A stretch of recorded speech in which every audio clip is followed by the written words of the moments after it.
Hi అండి, నేను మీ Esther cooking. ఈరోజు కాకరకాయ ఫ్రై చేసుకుందాం. కాకరకాయ రెడీ అయిందండి. ఆయిల్లో వేపుదాం.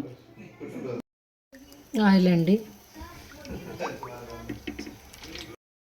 ఆయిల్ వేడెక్కిందండి. కొంచెంసేపు ఆయిల్లో వేపుదాం. లైట్గా దోరగా వేగింది, తీసేద్దాం.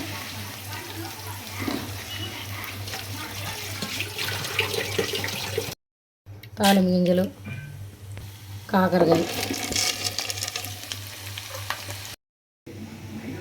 కొబ్బరి, చిన్నులపాయ, జీలకర్ర, పుట్నాలు మిక్సీ పట్టేద్దాం. ఉప్పు, కారం, మిక్సీ పట్టుకున్న మసాలాలు వేసుకుందాం. ఇంతేనండి కాకరకాయ ఫ్రై. మీరు కూడా మా వీడియోలు చూస్తూ మీరు కూడా ట్రై చేయండి. లైక్ చేసి షేర్ చేయండి.